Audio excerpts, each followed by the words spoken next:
ओम नमो भगवते वासुदेवाय। ओम नमो भगवते वासुदेवाय। ओम नमो भगवते वासुदेवाय। हरे कृष्णा। सभी भक्तों को सादर प्रणाम। श्रीमद् भागवतम महापुराण सत्रों की इन श्रृंखला में आज सत्र 587 587 में सभी भक्तों का स्वागत है। हम सभी यहाँ पर श्रीमद् भागवतम महापुराण को अंतर्राष्ट्रीय कृष्ण भावनामृत संघ के संस्थापक आचार्य कृष्ण कृपा मूर्ति श्री श्रीमद अभय चरणारविंद भक्ति वेदांत स्वामी श्रील प्रभुपाद की पुस्तक के माध्यम से भक्तों के संग श्रवण और पठन करने का प्रयास कर रहे हैं। जैसा कि सत्रों का प्रारूप है, वर्तमान विषय वस्तु का संक्षिप्त अवलोकन, तत्पश्चात मंगलाचरण और उसके बाद एक एक श्लोक का वाचन और अनुवाद श्रवण और पठन करते हुए हम सभी इन सत्रों में आगे बढ़ने का प्रयास करेंगे।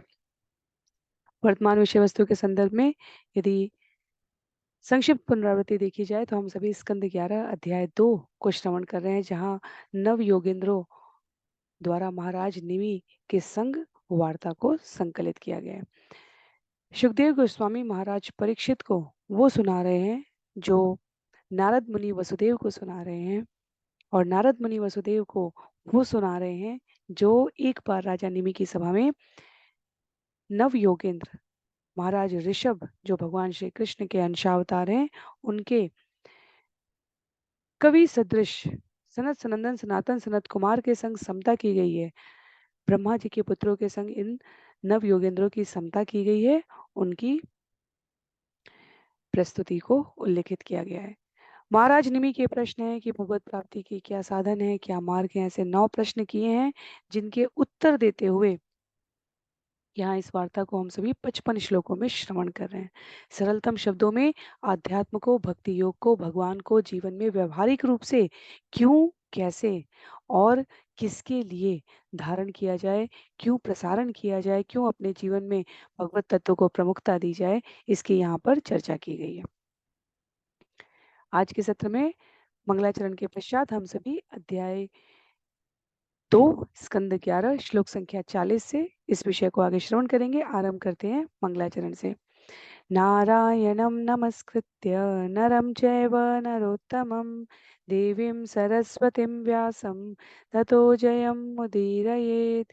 शृण्वतां स्वकथा कृष्ण पुण्यश्रवणकीर्तनम् यद्यन्तस्थो यभद्राणि विधुनोति सुयत्स्यतां नष्टप्रायेषु भद्रेषु नित्यं भागवत सेवया भगवत्युत्तमश्लोके भक्तिर्भवति नैष्ठिकी। ॐ अज्ञानतिमिरान्धस्य ज्ञानाञ्जनशलाकया चक्षुन्मीलितं येन तस्मै श्रीगुरुवे नमः। मूकं करोति वाचालं पङ्गुं लङ्घयते गिरिं यत्कृपातमहं वन्दे परमानन्दमाधवं। वाञ्छाकल्पतरुभ्यश्च कृपा सिन्धुभ्यैव च पतितानां पावनेभ्यो वैष्णवेभ्यो नमो नमः।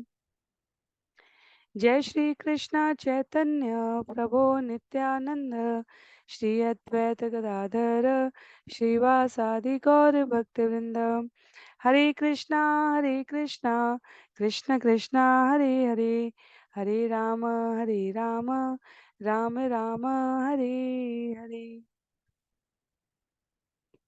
हरे कृष्णा। पुनः सभी भक्तों को सादर प्रणाम। सत्र 587 में हम सभी आरंभ करने जा रहे हैं स्कंद 11 अध्याय 2 श्लोक संख्या 40 से।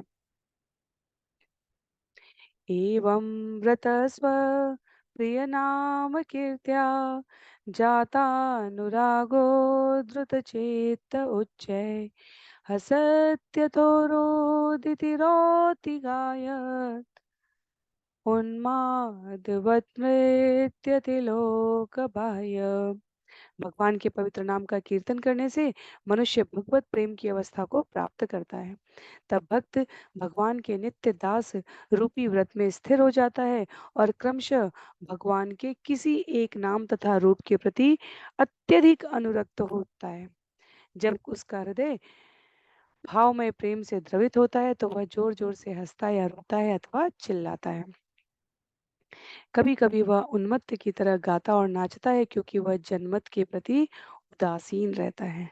तो ये भक्ति की उच्चतर अवस्था का लक्षण है, जहाँ पर बतलाया जा रहा है कि जीव भक्ति में जब एक निश्चित स्थिति को, स्तर को प्राप्त किया कर चुका होता है, तो शुद्ध प्रेम भगवत भाव में अवस्था में वह इस आध्यात्मिक स्थिति को प्राप्त कर चुका होता है, जहाँ भक्ति प्रेम द्वारा समृद्ध होती है। उस समय मनुष्य के आध्यात्मिक कार्य सांसारिक मामलों की सीमा से परे हो जाते हैं, आचार्य कहते हैं। चैतन्य महाप्रभु के लिए आदि लीला अध्याय 7 श्लोक संख्या 78 में कृष्णराज कविराज गोस्वामी कहते हैं, धैर्य धारिते नारी है लाम उन्मत्त, हासी कांदी नाची गाई ऐसे मद मत।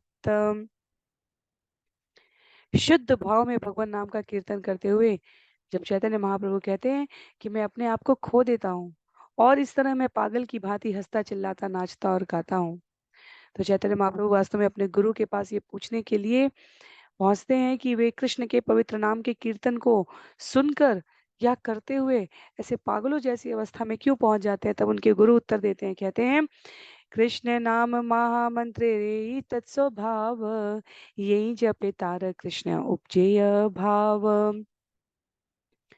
यह तो हरे कृष्ण महामंत्र की प्रकृति है कि जो भी इसका कीर्तन करता है उसमें तुरंत कृष्ण के प्रति प्रेम भाव का विकास हो जाता है। श्रील प्रभुपाद ने इस संदर्भ में स्पष्ट कहा है, कभी कभी जब वर्तमान भौतिक जगत में इस अंतर्राष्ट्रीय कृष्ण भावनामृत संघ के द्वारा स्वीकृत शिष्यों के द्वारा जोर जोर से नाच गायन कीर्तन किया जाता है, तो सनातन जहाँ से मूल रूप से उद्भूत हुआ है उस भारत के लोग भी देखकर आश्चर्यचकित हो जाते हैं कि कैसे इस भाव शैली में कीर्तन करना, नाचना और ऐसी शुद्ध सात्विक मुद्राएं दिखाना इन भक्तों के लिए संभव हुआ। क्यों? क्योंकि हरि नाम देश काल परिस्थिति के परे है, आध्यात्मिक जगत से इस भौतिक जगत में प्रस्तुत किया गया है। जिसने ये भाव अवस्था प्राप्त कर ली है वह माया के चंगुल में अधिक समय तक रह नहीं सकता। हमारे माधवाचार्य जी का, श्रीपाद माधवाचार्य, हमारे श्री श्रीधर स्वामी जी का इन संदर्भ में अनेकानेक वृत्तांत है। श्री विश्वनाथ चक्रवर्ती ठाकुर कहते हैं कि ये भाव कोई नवीन भाव नहीं है, जिसने भी भगवान के साथ शुद्ध सात्विक प्रेम किया है उन सब के भीतर तो ये युग युगांत से प्रकट होता रहा है। गोपियां मैया यशोदा के समक्ष जब आकर वर्णन करती थी माखन चुराने का, खाने का, बंदरों को घुसाने का, तो मैया यशोदा को विश्वास नहीं होता था।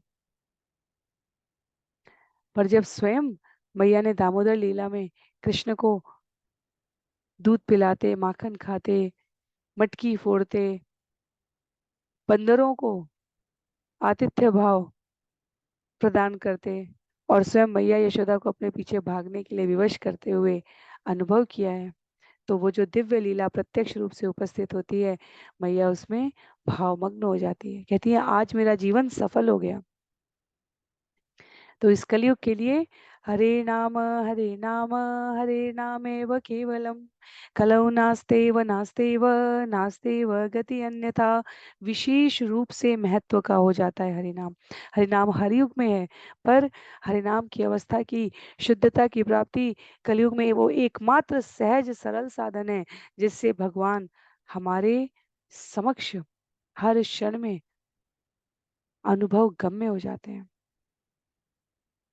आगे कहते हैं, खं वायुमग्निं सलिलं महीं च ज्योतिषिं सत्त्वानि दिशो द्रुमादीन्, सरेत् समुद्रांश हरे शरीरं, यत्किं च भूतं प्रणमेदनन्यम्।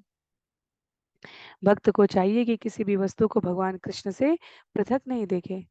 शून्य, अग्नि, वायु, जल, पृथ्वी, सूर्य तथा अन्य नक्षत्र, सारे जीव, दिशाएं, वृक्ष तथा अन्य पौधे, नदियां तथा समुद्र, इनमें से भक्त को जिस किसी का भी अनुभव हो उसे वह कृष्ण का अंश माने।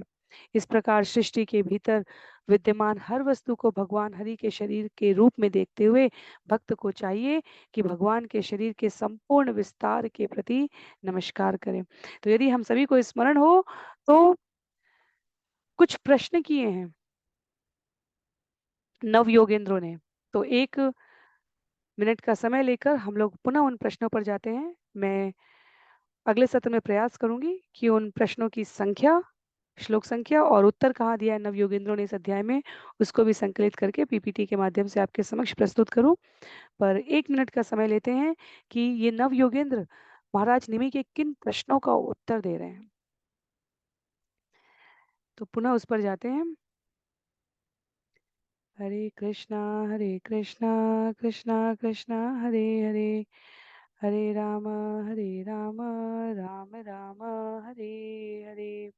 तो श्लोक संख्या 21 में हमें यहाँ पर तात्पर्य में दिखता है कि विदेहराज निमि ने ऋषभ देव के साधु पुत्रों नव योगेंद्रों से निम्नलिखित 9 प्रश्न पूछे थे। सर्वोच्च शुभ क्या है 2.30 में।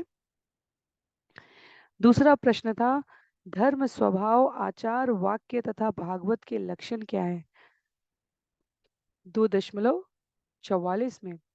भगवान विष्णु की बहिरंगा शक्ति क्या है 3.1 में।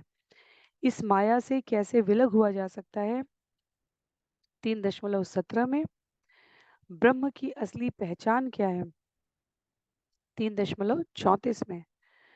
कर्म के 3 प्रकार अर्थात सकाम कर्म के फल भोग पर आधारित कर्म, भगवान को अर्पित कर्म तथा नैष्कर्म में कौन कौन से हैं 3.41 में।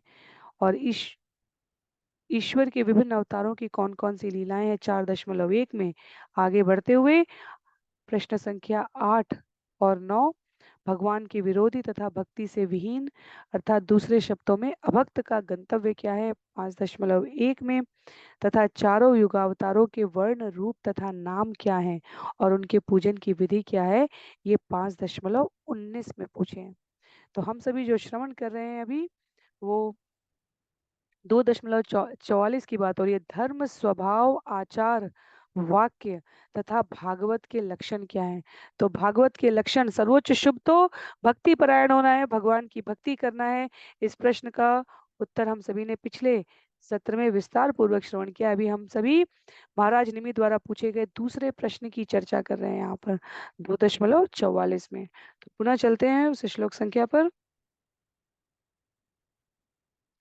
जहाँ कह रहे हैं महाराज निमि के समक्ष नव योगेंद्र, इस जो भागवत है किसी भी वस्तु को भगवान कृष्ण से पृथक नहीं देखें। विस्तार है ये 2.30 दूसरे अध्याय के तीसरे प्रश्न का 30वें श्लोक संख्या से आगे बढ़ते हुए, क्षमा कीजिए, प्रथम प्रश्न का श्लोक संख्या 30 से आगे बढ़ते हुए। और स्वभाव आने से पहले बताया जा रहा है क्या है, शून्य अग्नि वायु जल पृथ्वी सूर्य और नक्षत्र जीव दिशाएं वृक्ष तथा पौधे नदियां और समुद्र, इनमें से भक्त जिसके संग भी रह रहा है। अर्थात एक तरीके से देखा जाए तो हमारे जीवन के हर क्षण के कण कण में जिस भी वस्तु से हमारा परिचय हो रहा है, संग हो रहा है, उन सब में हमें भगवान को देखना है, भगवान को उनसे पृथक नहीं देखना है। शिलजीव गोस्वामी कहते हैं कि हर वस्तु भगवान का अंश है।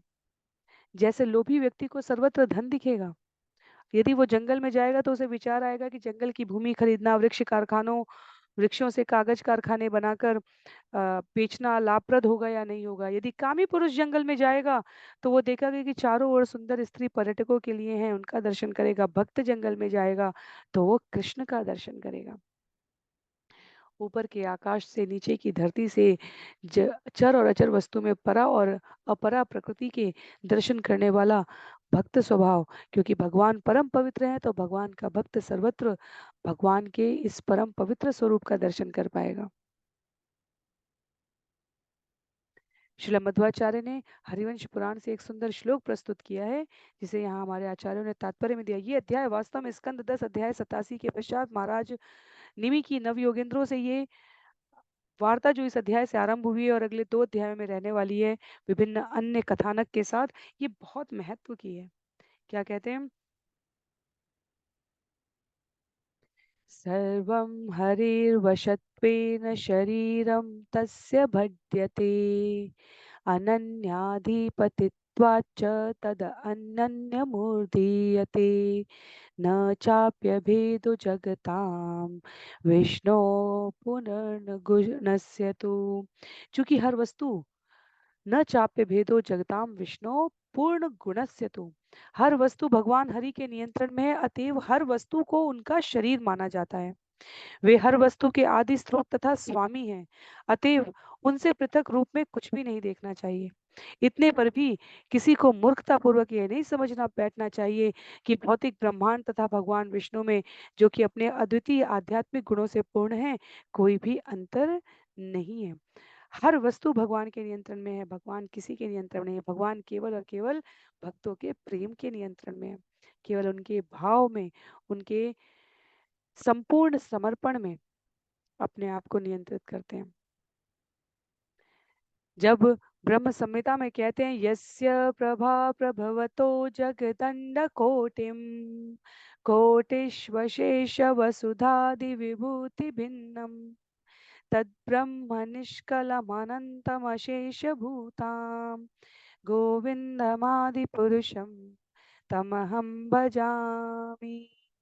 जब इस प्रकार गोविंद की पूजा करने की बात करते हैं ब्रह्मा जी, तो उनके महान शक्तियों से युक्त होने की दिव्य रूप, चमकीले तेज, निर्विशेष ब्रह्म, परम पूर्ण, असीम, विभिन्न ऐश्वर्यों से युक्त, असंख्य लोकों की विविधता को प्रदान करने वाले स्वरूप को स्मरण करते हुए कहते हैं कि हर विद्यमान वस्तु वास्तव में भगवान की शक्ति का प्रतिनिधित्व करती है। तो कुछ भी भगवान से पृथक नहीं समझना है, क्योंकि भगवान ने इस सृष्टि का सृजन, संचालन, नियंत्रण, संहार सब कुछ अपनी इच्छा और योजना के अनुसार किया है। हम निमित्त मात्र होकर भगवान की योजना में पक्ष में सहायक हो सकते हैं या विपक्ष में सहायक हो सकते हैं। तो आगे सुंदर पंक्तियां हैं यहाँ पर, जहाँ शिला भक्ति सिद्धांत सरस्वती ठाकुर सतर्क करते हैं भक्तों को, यदि हम हर वस्तु को भगवान की अभिव्यक्ति के रूप में नहीं देखेंगे, अभी नवयोगेंद्र कह रहे हैं हमें देखना चाहिए, तो बात आती है यदि नहीं देखेंगे तो क्या होगा। तो लिखा है हम अपरिपक्व वैभव वैराग्य के शिकार हो जाएंगे। अपरिपक्व, मैच्योर कृष्णा कॉन्शियस नहीं, इमेच्योर तरीके से। क्यों? क्योंकि हमारे भीतर भगवत सेवा का भाव उदित नहीं होगा यदि हम हर वस्तु को, व्यक्ति को, स्थिति को भगवान की भक्ति के रूप में, भगवान की अभिव्यक्ति के रूप में नहीं देखेंगे। युक्त वैराग्य उन्नत अवस्था कही गई है। यदि हम हर वस्तु को कृष्ण से संबंधित देखते हैं तो हम हर वस्तु का उपयोग कृष्ण की तुष्टि के लिए करेंगे। बहुत सुंदर पंक्तियां हैं ये हमारे भक्ति वेदांता स्वामी श्री प्रभुपाद के श्री गुरु आचार्य भक्ति सिद्धांत सरस्वती ठाकुर की। कहते हैं यदि हम हर वस्तु को भगवान की अभिव्यक्ति के रूप में नहीं देखते तो हम अपरिपक्व वैभव के शिकार हो जाएंगे। हमारे मन में कृष्ण की सेवा से कोई संबंध स्थापित नहीं होगा। जब तक हम हर वस्तु को कृष्ण से संबंधित करके नहीं देखेंगे, तब तक हम हर वस्तु का उपयोग कृष्ण की तुष्टि के लिए नहीं करेंगे। और जब हम ऐसा करेंगे तब इसे युक्त वैराग्य कहा जाता है। जब जीव ये समझने लगता है कि सारे संसार को अपने ही भोग्य के निमित्त विद्यमान मानना है, तो ये अत्यधिक पागलपन की अवस्था हो जाती है। जीव कभी तुष्ट ही नहीं हो पाएगा, कभी तुष्ट नहीं हो पाएगा। इस जगत में हम भक्ति के क्षेत्र में कितनी प्रगति कर रहे हैं, साधक के रूप में हम कितनी भगवान की शरणागति स्वीकार कर रहे हैं। हमारी मानसिक स्थिति की शांति प्रत्यक्ष अनुपात में होती है कि हमने भगवान की सेवा में स्वयं को, अपनी इंद्रियों को कितना तुष्ट करना सीख लिया है। अशांतस्य कुतो सुखम, जिसके जीवन में शांति नहीं है। शांति का अर्थ ये नहीं है कि कठिनाई नहीं है। शांति और कठिनाई प्रत्यक्ष रूप से भी संबंध हो सकते हैं और अप्रत्यक्ष रूप से भी। कठिनाई जीवन में बनी रहेगी, पर शांति एक मानसिक अवस्था है। जिसके जीवन में जितनी दिव्य भक्ति उन्नति का मार्ग रहता है, उसके जीवन में उतनी शांति स्थापित रहती है। कठिनाइयां आएंगी। पांडव और कौरवों के युद्ध में पांडव सदैव शांत दिखे हैं, विचार पूर्वक व्यवहार करते हुए दिखे हैं। कौरव सदैव से ही उन्मत्त दिखे हैं, असहिष्णु दिखे हैं और व्यग्र, व्याकुल, चिंतित, अशांत दिखे हैं, क्योंकि जीवन में भक्ति का अभाव है। इसी को आगे कहते हैं नवयोगेंद्र, भक्तिम परेशानुभवो विरक्ति अन्यत्र चैष त्रिकैककाल प्रपद्यमानस्य यथाश्नतस्योष तुष्टि पुष्टि शुद्धपायोनुघासम। जिस व्यक्ति ने भगवान की शरण ग्रहण कर ली है उसके लिए भक्ति, भगवान का प्रत्यक्ष अनुभव तथा अन्य वस्तुओं से विरक्ति, ये तीनों एक साथ वैसे ही घटित होते हैं जिस तरह भोजन करने वाले व्यक्ति के लिए प्रत्येक कौर में आनंद, पोषण तथा भूख से छुटकारा, ये सभी एक साथ और अधिकाधिक होते जाते। बहुत बहुत बहुत। कोई पूछे भक्ति करने का जीवन में क्या परिणाम होता है, कैसे अनुभव करें कि हम जीवन में भक्ति कर रहे हैं, यहाँ स्कंद 11 अध्याय 2 श्लोक संख्या 42 का ये वक्तव्य हमें स्मरण कर लेना चाहिए। जब हम भोजन करते हैं तो अब हमें भूख लगी है या नहीं लगी है कैसे पता चलेगा, हमें हमारा पोषण हो रहा है कि नहीं, हमें भूख से छुटकारा मिल रहा है कि नहीं, और इस अवस्था में हम आनंद की प्राप्ति कर रहे हैं या नहीं। ये दोनों स्थितियां मिलकर, पोषण और भूख से छुटकारे की स्थिति मिलकर हमारे आनंद का कारक बनती हैं।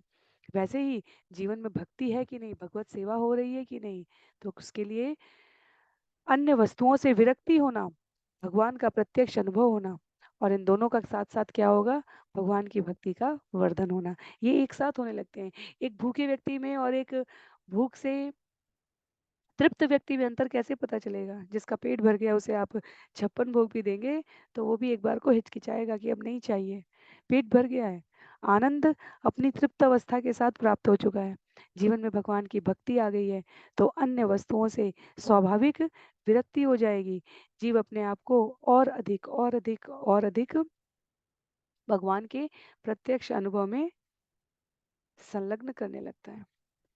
तो यदि भूख लगी है तो कुछ और अच्छा नहीं लगेगा, यदि जीवन में भक्ति नहीं है, यदि भगवान की अनुभूति नहीं है, तो कितना भी हम सांसारिक कार्यों से, ऐश्वर्यों से अपने इंद्रियों को तुष्ट करना चाहें, सदैव कुछ कमी लगी रहेगी, कुछ ना कुछ मन सदैव ऐसे रिक्तता का अनुभव करता रहेगा। और जब जैसे भूखे का पेट तृप्त होने पर, शुदा से जो पीड़ित अवस्था है उसे शांति प्राप्त होने पर आनंददायक अनुभव होता है, वैसे जिनके जीवन में भक्ति होती है, ये अपने अपने अनुभव से सभी कह सकते हैं, जिनके जीवन में भक्ति होती है, जीवन नहीं बदलता, संसार नहीं बदलता, संसार को समझने की, उसके प्रति अपनी प्रतिक्रिया देने की हमारी अभिव्यक्ति बदल जाती है भक्ति के होने से, क्योंकि हम संसार के वास्तविक स्वरूप को समझकर ऐसे साधनों का उपयोग करते हैं जो भगवान की तृप्ति में अधिक सहायक होती है।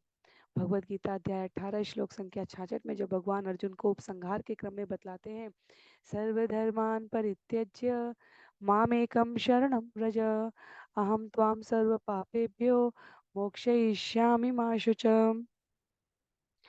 यदि कोई व्यक्ति कृष्ण की शरण में आ जाता है तो वह तुरंत मुक्त हो जाता है और इस तरह भगवान के संरक्षण में पूर्ण विश्वास के साथ दिव्य भक्त के रूप में अपना जीवन आरंभ कर देता है। आगे कहते हैं श्लोक संख्या 43 में, इति इत्यच्युताङ्घ्रिं भजतोऽनुवृत्त्या भक्ति विरक्ति भगवत प्रबोधम् भवन्ति वै भागवतस्य राजम् ततः परां शांतिमुपैति साक्षात्। हे राजन, जो भक्त अच्युत भगवान के चरण कमलों की पूजा सतत प्रयत्नशील रहकर करता है, वह अचल भक्ति, विरक्ति तथा भगवान का अनुभव गम्य ज्ञान प्राप्त करता है। इस प्रकार सफल भगवत भक्त को परम आध्यात्मिक शांति प्राप्त होती है। पुनः जाते हैं उस प्रश्न पर। प्रश्न क्या है? पहला प्रश्न जहां पर उत्तर दिया जा रहा था, सर्वोच्च शुभ क्या है, सर्वोच्च शुभ का उत्तर 2.30 से आरंभ हो रहा है। ये अभी जब हम श्रवण करेंगे धर्म, स्वभाव, आचार, वाक्य तथा भागवत के लक्षण क्या है, तो वो 2.44 से आरंभ होने जा रहा है। पर उससे पहले जो हम जीवन में श्रवण कर रहे हैं वो क्या है? सर्वोच्च शुभ। और सर्वोच्च शुभ का उत्तर यहाँ पर समेटते हुए नवयोगेंद्र कहते हैं, जो भक्त अच्युत भगवान के चरण कमलों की पूजा सतत प्रयत्नशील रहकर करता है, वह अचल भक्ति, विरक्ति तथा भगवान का अनुभव गम में ज्ञान प्राप्त करता है। इस प्रकार सफल भगवत भक्त को परम आध्यात्मिक शांति प्राप्त होती है। एक एक श्लोक में जीवन के एक एक सूत्र निहित है और एक एक सूत्र पूरे जीवन की गति को परिवर्तित कर देने में सहायक है। कहाँ कहाँ जब हम भगवत गीता में श्रवण करते हैं अध्याय 2 श्लोक संख्या 71 में, जहाँ आत्मतृप्त, आत्मसंतुष्ट जीवों का लक्षण क्या है, कैसे चलता है, क्या बात करता है, कैसे व्यवहार करता है। जब अर्जुन भगवान से प्रश्न करते हैं तो 2.54 से लेकर 2.71 72 तक भगवान वहां पर परम भागवत के लक्षण बताते हैं। यदि स्मरण है हम सभी को श्लोक संख्या 71, तो वहां पर भगवान अर्जुन को उत्तर देते हुए कह रहे हैं,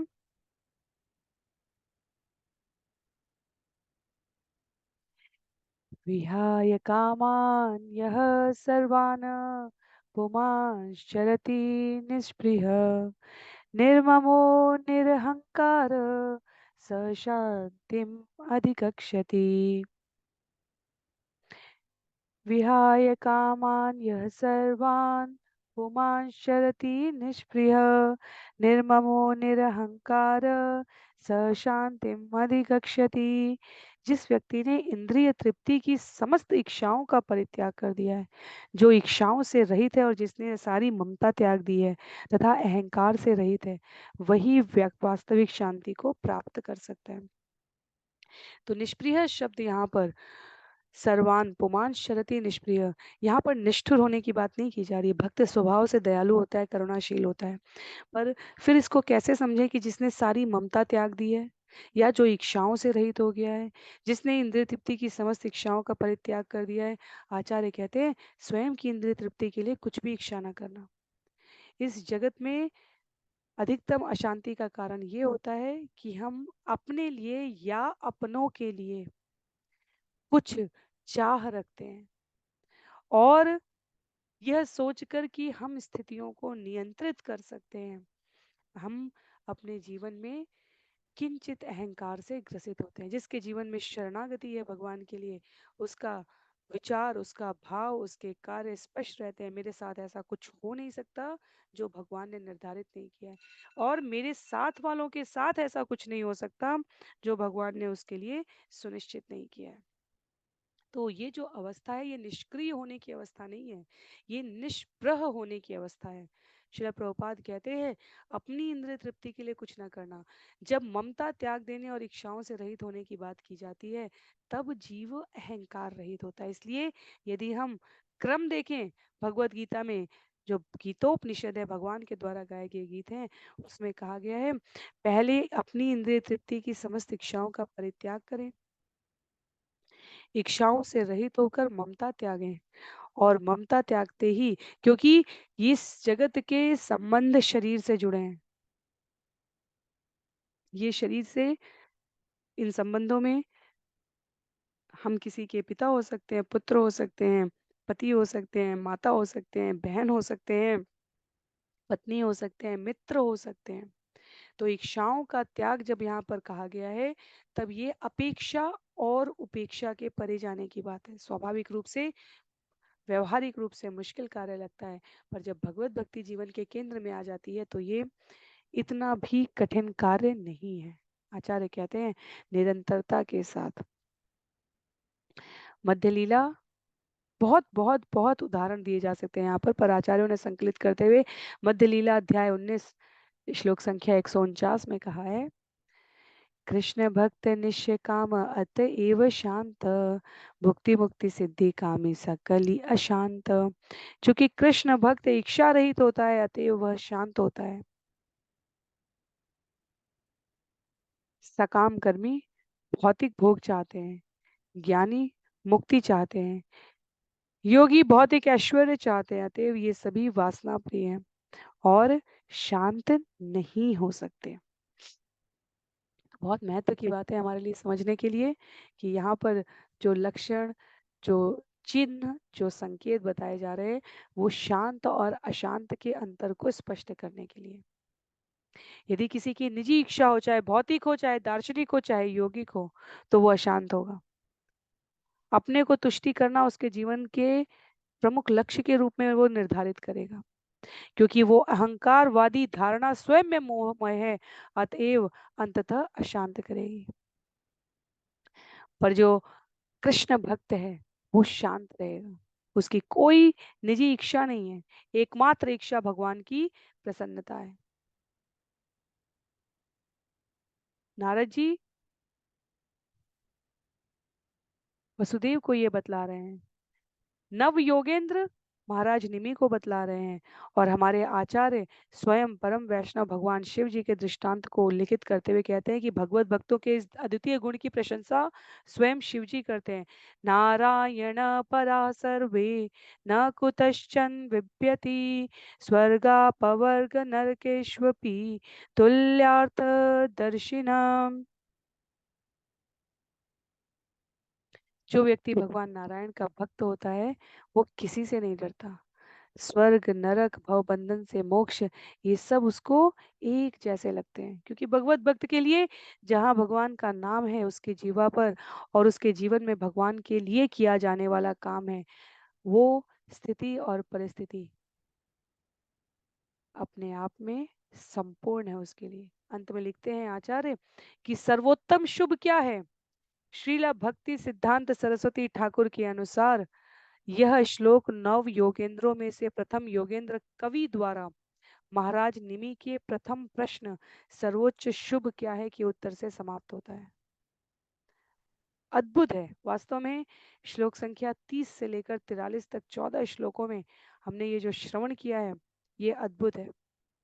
कृष्ण की शरण और संरक्षण में रहकर अपनी शाश्वत स्वाभाविक स्थिति को प्राप्त करने के समस्त सूत्र इसमें स्थापित है, और वास्तव में एक एक सूत्र अपने आप में पर्याप्त है, किसी अतिरिक्त मार्गदर्शन की आवश्यकता नहीं है। तो अब इसके पश्चात श्लोक संख्या 44 में, तो जब 2.44, 3.1, 3.17 हमने श्रवण किया है, अ, जहाँ महाराज निमि प्रश्न कर रहे हैं, तो वो स्कंद 11 के भीतर का विषय है। कहते हैं श्रीराजोवाच अथ भागवतं ब्रूत यद्धर्मो यादृशो नृणां यथा चरति यद् ब्रूते यह लिंगे भागवत प्रिय। महाराज निमि ने कहा, "आप कृपया मुझे भगवत भक्तों के विषय में विस्तार से बतलाएं। वे कौन से सहज लक्षण हैं जिनके द्वारा मैं अत्यंत बढ़े चढ़े मध्यम स्तर के तथा नव दीक्षित भक्तों में अंतर कर सकूं। वैष्णव के लाक्षणिक धार्मिक कर्तव्य क्या हैं और वह कैसे बोलता है। आप विशेष रूप से उन लक्षणों तथा गुणों का वर्णन करें जिनसे वैष्णवजन भगवान के प्रिय बनते हैं।" बिल्कुल अर्जुन जैसा सरल स्वाभाविक सा प्रश्न है, और उत्तर ज्ञात होने के पश्चात भी हमारे जीवन में साधक के रूप में जो आवश्यकता है वो निरंतरता की है, नियमितता की है, प्रयास की है, जीवन में विश्वास की है। प्रयास और विश्वास हमें निरंतरता प्रदान करेंगे। निरंतरता से हमारे जीवन में जो नियमितता आती है वो हमारी इस इच्छा को और बलवती करती है कि हम अपने आप को इस श्रेणी में कैसे उठाएं। तो कवि से महामुनि कवि, नव योगेंद्रों में जो महामुनि कवि हैं, आचार्य कहते हैं उनसे राजा निमि ने भगवत भक्त के बाह्य सामान्य लक्षणों की शुभता क्या है, अब पूछ रहे हैं कि भगवान के सेवकों में आगे अंतर कैसे किया जाए, कैसे अंतर किया जाए, प्रथम कोटि, द्वितीय कोटि, निम्न कोटि, इन वैष्णवों की पहचान कैसे की जाए। यदि पुनः मैं पुनरावृत्ति के रूप में बार बार उस विषय में इसलिए जा रही हूँ कि हम संबद्ध कर सकें, क्योंकि ये समझना आवश्यक है कि हम श्रवण कर क्या रहे हैं। केवल श्रवण करने के लिए श्रवण नहीं करना है, श्रवण के बाद जीवन में आचरण कर सकें, ये अधिक महत्व का है। और आचरण के पश्चात ईश्वर की इच्छा से, उनकी कृपा से निमित्त बनकर प्रचार कैसे कर सकें इस दिव्य ज्ञान का, सबको शांति कैसे प्रदान हो सके, सब अपने वास्तविक संबंध को पुनः कैसे साध सकें, इन सब के बारे में चर्चा करने की आवश्यकता है। इसलिए महाराज निमि कहते हैं धर्म स्वभाव आचार वाक्य तथा भागवत के लक्षण क्या है। तो इसी को हम लोगों ने यहाँ पर श्लोक संख्या 44 में श्रवण किया। तो जिससे वैष्णव जन बनते हैं उन विशेष गुणों का लक्षणों का उल्लेख करें। कैसे अंतर किया जाए? भक्त के स्वभाव लक्षण वचनों के बारे में जिज्ञासा है, बिल्कुल वैसी ही जिज्ञासा जैसी अर्जुन ने की है। यहाँ विस्तार पूर्वक हम लोग श्रवण करने का उसे प्रयास कर रहे हैं। श्री हवि उवाच सर्वभूतेषु यः पश्येत् भगवत भावमात्मना भूतानि भगवत्यात्मनि एष भागवतोत्तमम्। श्री हवीर ने कहा सर्वाधिक उत्कृष्ट भक्त हर वस्तु के भीतर समस्त आत्माओं के आत्मा भगवान श्री कृष्ण को देखता है। फलस्वरूप वह हर वस्तु को भगवान से संबंधित देखता है और यह समझता है कि प्रत्येक विद्यमान वस्तु भगवान के भीतर नित्य स्थित है। आरंभ किया है नवयोगेंद्रों में हवि ने इस प्रश्न का उत्तर देने का क्रम।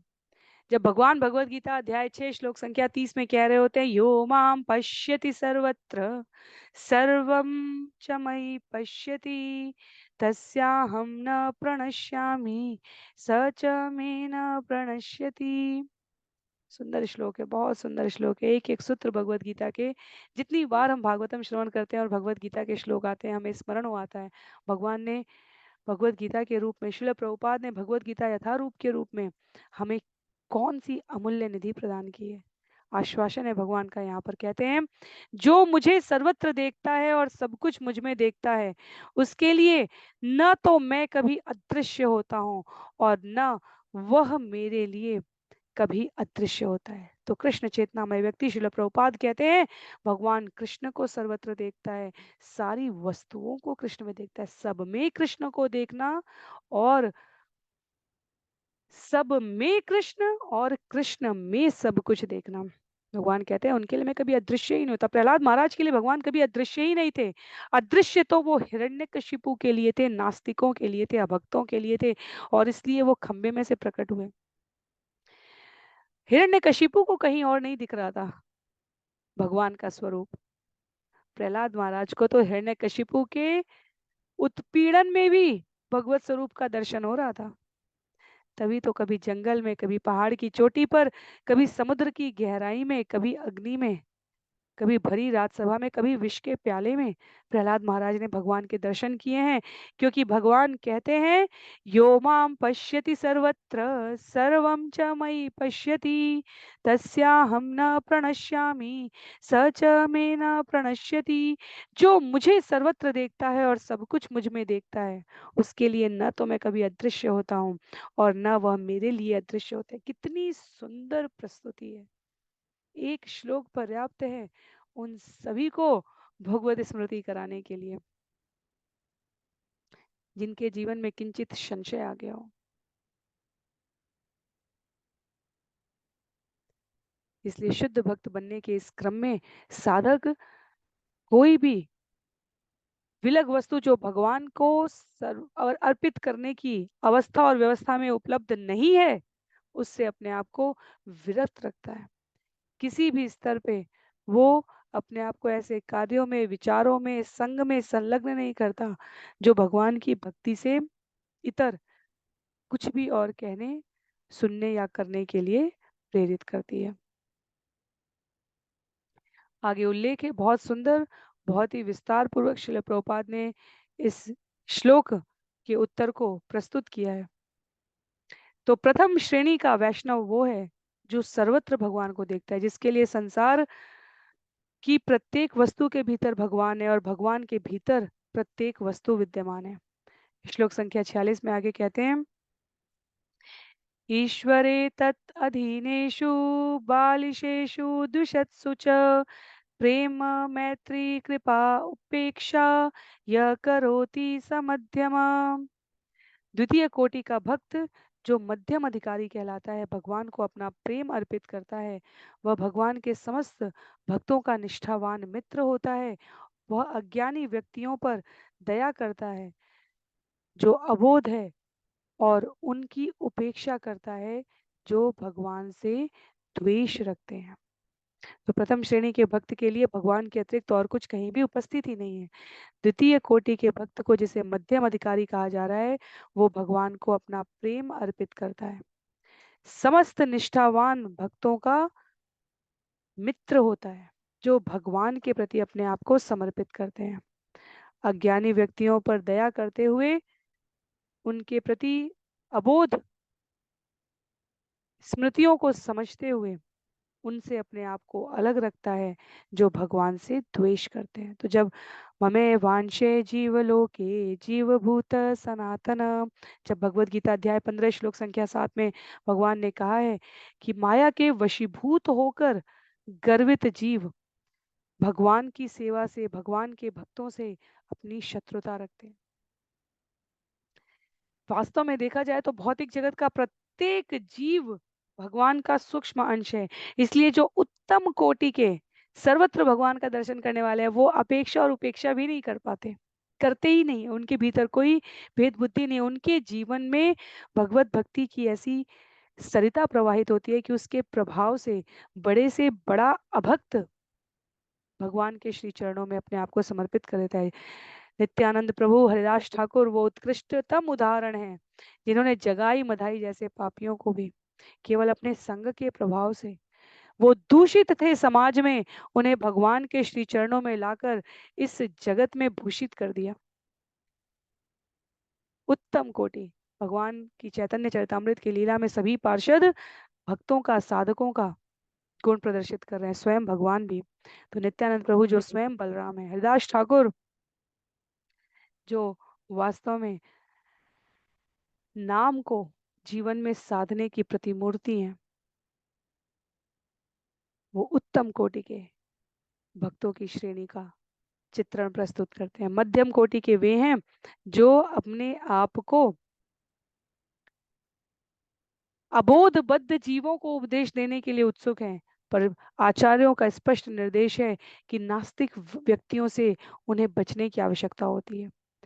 उनकी संगति से वे स्वयं शुद्ध या दूषित ना हो जाएं, इसलिए हमें सतर्कता रखनी चाहिए। स्मरण करें तो श्रील प्रभुपाद ने जब पाश्चात्य जगत में हरिनाम का प्रचार आरंभ किया था और उनके शिष्यों ने उनके इस उद्देश्य को चैतन्य चरितामृत में उल्लिखित है, स्वयं चैतन्य महाप्रभु के इस मिशन को सर्वत्र प्रसारित करने में अपना सहयोगी स्वरूप प्रदान किया है, तो वहाँ उल्लेख आता है कि आरंभिक जीवन में श्रील प्रभुपाद अपने भक्तों को सदैव निर्देशित करते थे। जब उनके भक्त उत्सुकता में अत्यधिक भाव प्रवीण होकर पब में, बार में, ऐसे दूषित स्थानों पर जहाँ ड्रग सेवन और अनेकों प्रकार की व्यसन युक्त अवस्था में जीव रहते थे, तो श्रील प्रभुपाद का स्पष्ट निर्देश था, संग देने जा रहे हो, संग लेने नहीं जा रहे हो। और उसी बात को यहाँ पर मध्यम कोटि के साधकों के लिए भक्ति सिद्धांत सरस्वती ठाकुर निर्देशित करते हैं। स्वयं नास्तिकों की संगति से शुद्ध या दूषित ना हो जाएं हम, इसकी हमें सतर्कता रखनी चाहिए। इसलिए ऐसे लोगों के प्रति वैष्णव उदासीन रहते हैं जो भगवान से ईर्ष्या करते हैं। जो अज्ञानी हैं उनके लिए मध्यम कोटि का भक्त विशेष दया के अंतर्गत भगवत प्रचार करने का प्रयास करता है, उनके लिए अवश्य करता है, क्योंकि वो अज्ञान की अवस्था अबोध अवस्था कही जा रही है। पर जो अभक्त अपने आप को निर्देशित, अपने आप को घोषित कर चुके हैं वास्तव में कि वो भगवान से द्वेष करते हैं, ऐसे जीवों के प्रति मध्यम भक्तों को, मध्यम श्रेणी के भक्तों को उदासीन रहना चाहिए। एक सुंदर व्यवहारिक उदाहरण दिया गया है यहाँ पर। गिरयो मुमुचोस्तोयम क्वचिन्न मुमुचु शिवम यथा ज्ञानामृतम काले ज्ञानिनो ददते नवा। कभी कभी शीत ऋतु में जल पर्वतों की चोटियों से गिरकर शुद्ध जल प्रदान करता है और कभी कभी यह जल रुक जाता है। इसी प्रकार संत पुरुष कभी तो शुद्ध ज्ञान का वितरण करते हैं और कभी कभी वे मौन हो जाते हैं। तो अज्ञानता अबोध जीवों में भी है और नास्तिक जीवों में भी है। मध्यम श्रेणी का भक्त यह अंतर स्पष्ट रूप से अपने जीवन में अनुभव कर सके, भक्ति सिद्धांत सरस्वती ठाकुर इसके लिए निर्देश देते हैं। उत्तम कोटि के अधिकारी अपने स्वभाव और प्रभाव मात्र से बड़े से बड़े नास्तिक, बड़े से बड़े असुर को सही मार्ग पर ला सकते हैं, और इसलिए उन्हें असुरों के प्रति घृणा प्रदर्शित करने का भी अधिकार है। भक्ति विनोद ठाकुर ने श्रीमद् भागवतम उठाकर फाल्गुन बाबा के विरुद्ध सभी के समक्ष प्रत्यक्ष चुनौती देते हुए कहा था, हरिनाम से श्रेष्ठ कुछ भी नहीं है। इन सामान्य अबोध जनों को इस तंत्र मंत्र के चक्र में फंसाकर तुम भक्ति योग से विरत नहीं कर सकते। पर मध्यम अधिकारी के, जो मध्यम श्रेणी के भक्त हैं, साधक हैं, आचार्य, उनको इसके लिए सतर्क रहने को कहते हैं। उन्हें ऐसे नास्तिकों से बचकर रहना चाहिए, क्योंकि कलयुग में विशेष रूप से नास्तिक श्रेणी के मनुष्यों की संगति करने से बचने को कहा गया है, क्योंकि माया देवी का प्रभाव कुछ अधिक ही उनके ऊपर कृपालु होता है। उसका परिणाम ये होता है कि जो नास्तिक श्रेणी के मनुष्य हैं वो इस जगत में अधिक शक्तिशाली दिख सकते हैं, और इससे जो मध्यम श्रेणी के भक्त हैं उनका संगति करना उनके मन को कभी कभी मोहग्रस्त ना कर दे। तो हमें इसके लिए आचार्यों के इन मार्गदर्शन युक्त बिंदुओं पर विचार करके व्यवहार करना चाहिए। इसी श्रीमद् भागवतम में स्वयं प्रहलाद महाराज ने स्पष्ट उदाहरण दिया है। उत्तम कोटि के भक्त हैं प्रहलाद महाराज, और कहते हैं, हे सर्वश्रेष्ठ महापुरुष, मैं संसार में तनिक भी भयभीत नहीं हूँ, क्योंकि मैं जहाँ कहीं भी रहता हूँ आपकी महिमा तथा कार्यों के विचारों में ही लीन रहता हूँ।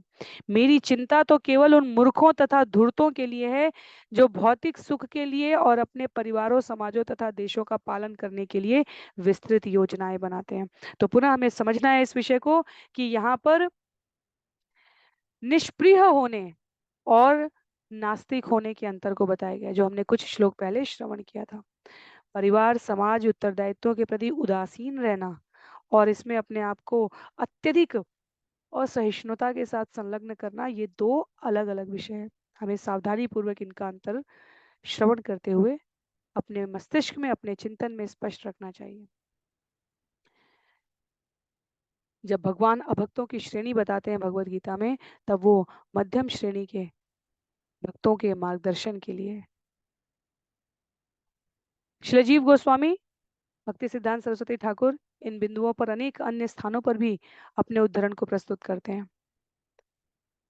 पर आचार्य कहते हैं कि मार्गदर्शन के लिए मध्यम श्रेणी के भक्त प्रचार कार्य कैसे करें फिर, तो उसके लिए लिखा है, वैष्णव पदावली का प्रयोग करें, भजन का प्रयोग करें, भगवान को अर्पित भोजन का प्रयोग करें।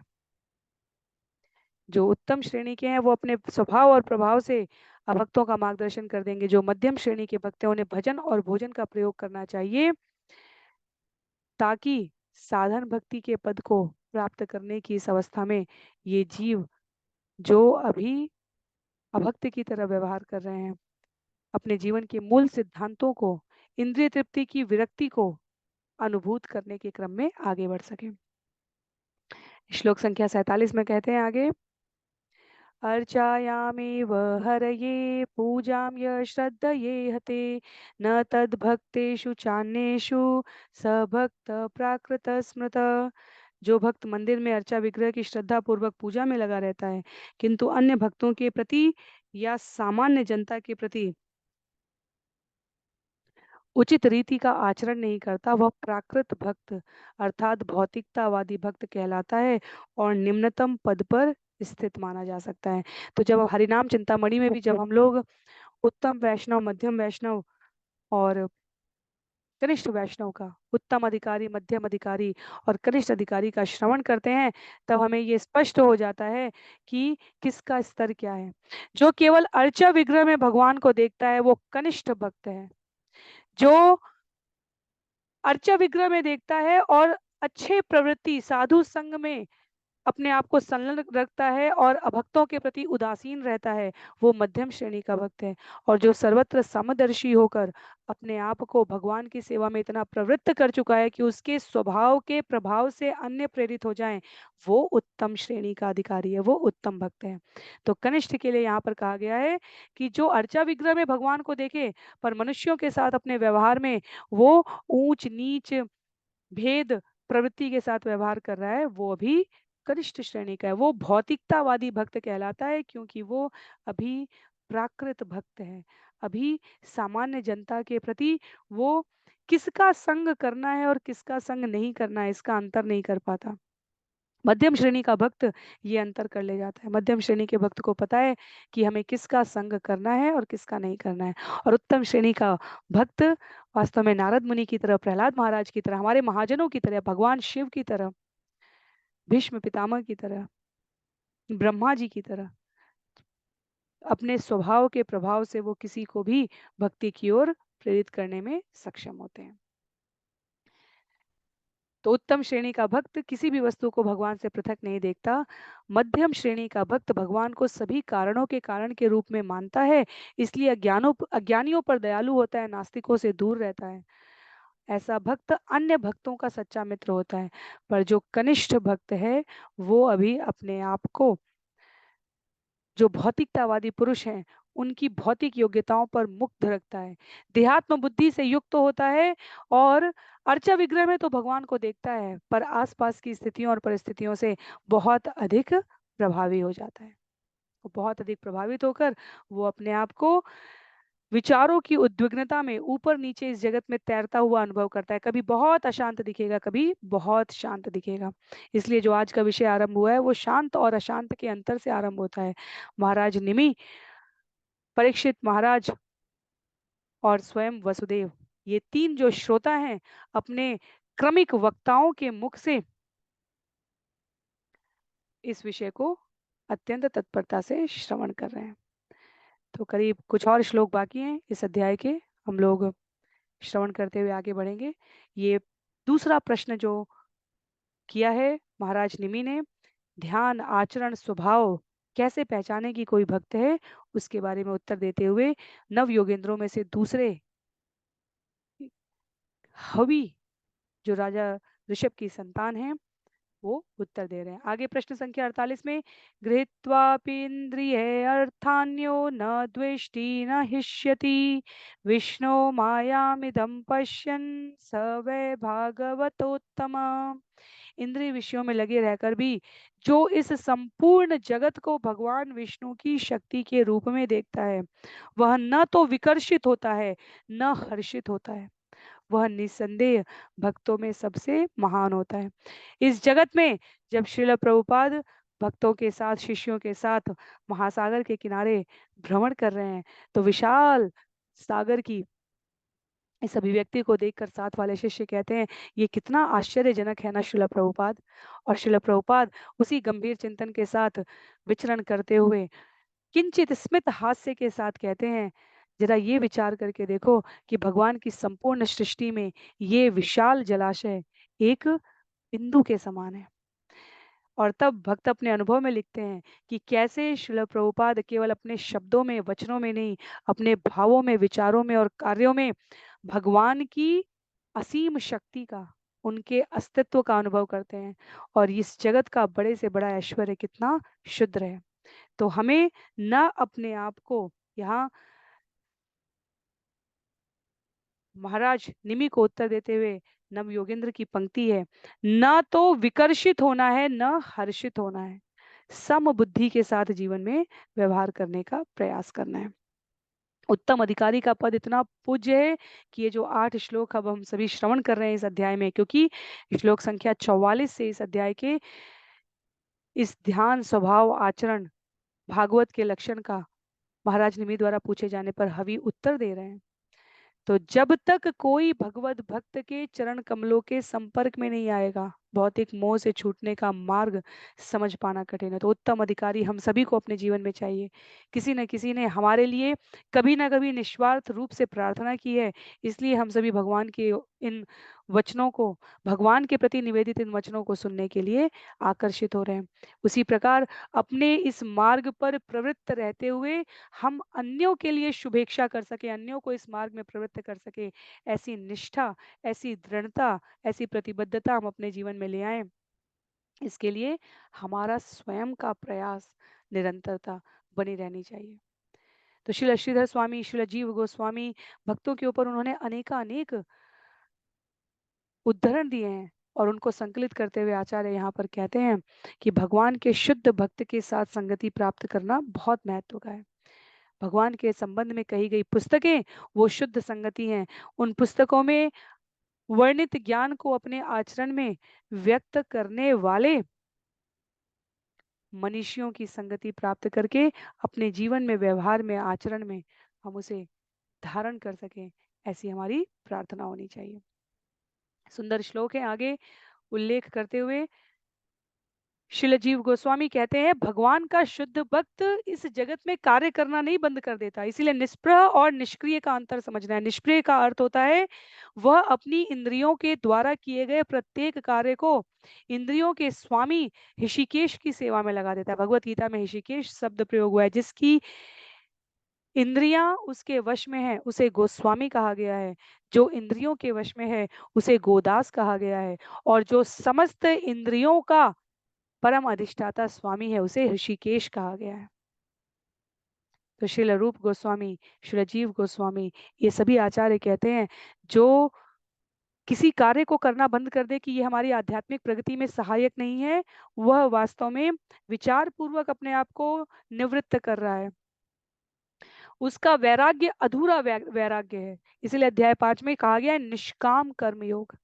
अपने समस्त कार्यों को, समस्त इच्छाओं को, समस्त भौतिक उपलब्ध ऐश्वर्यों को और वस्तुओं को भगवान की सेवा में लगाना ही वास्तव में असली वैराग्य है। युक्तम वैराग्यम उच्यते। आगे कहते हैं श्लोक संख्या 49 में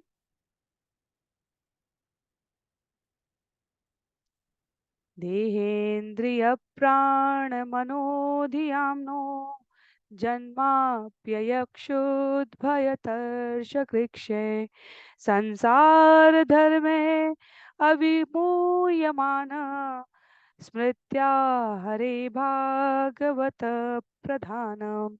इस भौतिक जगत में मनुष्य का भौतिक शरीर सदैव जन्म तथा मृत्यु के अधीन रहता है। इसी तरह प्राण को भूख तथा प्यास सताते हैं। मन सदैव चिंतित रहता है। बुद्धि उसके लिए लालायित रहती है जिसे प्राप्त नहीं किया जा सकता। और ये सारी इंद्रियां भौतिक प्रकृति से निरंतर संघर्ष करते रहने से अंततः थक जाती हैं।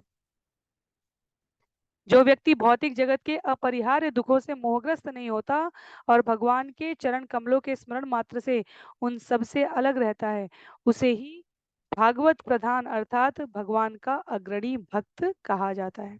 इसलिए जन्म मृत्यु जरा व्याधि इस जगत के जो चार चक्र बताए गए हैं, जिसमें यदि जीवन भर हम अपने आप को भौतिक वृत्ति में, यदि हम केवल बाहर बाहर ही चिंतन और मनन कर रहे हैं, बाहर की भौतिकतावादी वस्तुओं में ही अपनी इंद्रियों को, अपनी बुद्धि को, अपनी शक्ति को, अपने समय को लगा रहे हैं, तो क्या होगा? प्रकृति से निरंतर संघर्ष करते रह जाने से ये थक चुकी होती है। इसीलिए जो भक्त होता है उनका शरीर वृद्ध होता है पर उनका चिंतन, उनकी वाणी, उनका व्यवहार सदैव हमें अत्यधिक नूतन प्रतीत होता है। दिने दिने नवम नवम नमामि नंद संभवम। भगवान के भक्त तुलसीदास गोस्वामी वाराणसी में जब गंगा के तट पर कथा वाचन कर रहे हैं और कथा वाचन में उनका रुग्ण शरीर है, शरीर पर जगह जगह फोले निकल आए हैं, कुछ समय के लिए अत्यधिक एक एक अनेकों बार वास्तव में तुलसीदास गोस्वामी जी ने इसका उल्लेख किया है। और शिष्य कहते हैं आप तनिक विश्राम कर लें, और वो कहते हैं बाबा जी कि मेरा शरीर अस्वस्थ है, मेरा मन स्वस्थ है। जब हम अपने आप को, अपनी इंद्रियों को बाह्य जगत में विकेंद्रित नहीं करते, हर वस्तु, हर व्यक्ति और हर स्थिति हमें प्रभावित नहीं करती, तब हम अपनी ऊर्जा का संचय कर पाते हैं। यदि हमारी इंद्रियां कछुए की भांति, श्रीमद् भगवत गीता में कई स्थानों पर श्रील प्रभुपाद ने कछुए की वृत्ति का उल्लेख किया है। बाह्य रूप से हम निष्क्रिय दिख सकते हैं पर हमारी इंद्रियां संलग्न होनी चाहिए भगवत चिंतन में। हम अपने आसपास किए जाने वाले कार्यों के प्रति सतर्क होने चाहिए। हम क्या कर रहे हैं, क्यों कर रहे हैं, क्या सोच रहे हैं, किसके लिए कर रहे हैं। ऐसा जीव इस जगत में जब तक जीवित रहता है वो शरीर की भूख प्यास, मन के चिंतन, बुद्धि की असंतुष्टि से परे भगवान के चरण कमलों के स्मरण मात्र से अपने आप को इन सब से अलग कर पाता है। और इसे ही भागवत प्रधान जीवन कहा गया है। भगवान का अग्रणी भक्त वो कहा गया है जो इस संसार के द्वंद्वों से परे अपने आप को भगवत स्मृति में और भगवत कार्य में संलग्न कर सके। आगे बहुत सुंदर यहाँ पर, जैसा मैंने पहले भी कहा, प्रत्येक श्लोक अपने आप में एक एक सत्र के लिए पर्याप्त है। यहाँ पर 3 प्रकार के असुर, देवता और मनुष्य, 3 प्रकार के यहाँ पर प्राणी बताए गए हैं। और कहा गया है भगवत गीता अध्याय 2 श्लोक संख्या 15 के अनुसार, जो व्यक्ति सुख में सुखी नहीं और दुख में दुखी नहीं होता, दोनों में स्थिर रहता है, वह निश्चित रूप से मोक्ष का पात्र हो जाता है। उल्लेख करते हैं आगे श्लोक संख्या 50 में। श्लोक के अनुवाद ही अपने आप में पर्याप्त है हमारा मार्गदर्शन करने के लिए। न काम कर्म बीजानाम यस्य चेतसि संभव, वासुदेव एक निलय स वै भागवतोत्तम। जिसने एकमात्र भगवान वासुदेव की शरण ले रखी है, वह उन सकाम कर्मों से मुक्त हो जाता है जो भौतिक काम वासना पर आधारित है। वस्तुतः जिसने भगवान के चरण कमलों की शरण ले रखी है, वह भौतिक इंद्रिय तृप्ति को भोगने की इच्छा से भी मुक्त हो जाता है। उसके मन में यौन जीवन, सामाजिक प्रतिष्ठा और धन का भोग करने की योजनाएं उत्पन्न नहीं हो सकती। इस प्रकार वह भागवतोत्तम अर्थात सर्वोच्च पद को प्राप्त भगवान का शुद्ध भक्त माना जाता है। व्यवहार रूप में समझना हो कि इन सब पंक्तियों का अर्थ क्या है। इन सब पंक्तियों का बहुत ही सरल अर्थ है, और वो सरल अर्थ ये है कि हमारे जीवन का कोई कार्य भगवान के स्मृति चिंतन और उनकी प्रसन्नता के परे अन्य किसी भाव से प्रभावित नहीं होना चाहिए। ईश्वर ने हमें सुबह दी, जीवन दिया, प्रातः काल दिया, हम अपने आप को भगवान के प्रति कृतज्ञता ज्ञापित करें। शरीर दिया है, उसके भरण पोषण से संबंधित कार्य करें, पर अपने प्रत्येक कार्य में हम भगवान को केंद्र में रखकर उनको तुष्ट करने के भाव से कार्य करें। अपने मन को, अपने मस्तिष्क को, अपने विचारों को अनर्गल विकेंद्रित करने वाली वृत्तियों से संबद्ध ना करें। ये हमारे लिए बहुत विचार करने के लिए आवश्यक है। तो अभी इस अध्याय में 5 श्लोक बचे हैं, पर क्योंकि इस विषय की निरंतरता अगले अध्यायों में भी है, तो आज के लिए सूत्र रूप में इस श्लोक संख्या 50 से हम सभी बिंदुओं को ग्रहण करते हुए आज के लिए सत्र को समाप्त करेंगे। अध्याय और इस चर्चा का क्रम अगले सत्र में निरंतरता बनाए रखने के लिए कहा गया है। जिसने भगवान के चरण कमलों की शरण ले रखी है, वह भौतिक इंद्रिय तृप्ति को भोगने की इच्छा से भी मुक्त हो जाता है। और भौतिक इंद्रिय तृप्ति को भोगने की इच्छा से मुक्त होने का अभिप्राय क्या हुआ? जीवन में मान और अपमान में कोई अंतर नहीं है। जीवन में पद प्रतिष्ठा और अतिरिक्त संचय की कोई चाह नहीं है। भक्त को जीवन में दुख होता है जब उसके समय का व्यय करने का साधन भगवत भक्ति से परे हो जाए।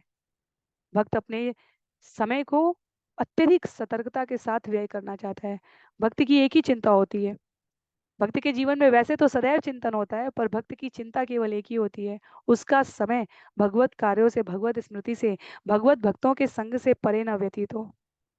और इसी भाव के साथ हम सभी अपने जीवन का अवलोकन करने का प्रयास करेंगे कि हमारे जीवन में किस क्रम की निरंतरता है। इसके लिए हमें किसी बाहरी प्रमाण पत्र की आवश्यकता नहीं। हमारी स्थिति, हमारा स्वभाव, हमारा चिंतन, हमारा व्यवहार इसको निर्देशित कर देता है। तो इस सत्र को आगे, आज के लिए सत्र को यहीं पर समाप्त करेंगे, पर इस विषय की ये चर्चा हम लोग अगले सत्र में भी करने का प्रयास करेंगे। श्रील प्रभुपाद की असीम अनुकंपा से श्रील प्रभुपाद की जय, श्रील गुरुदेव की जय, अनंत कोटि वैष्णव वृंद की जय, श्रीमद् भागवतम महापुराण की जय। हरे कृष्ण।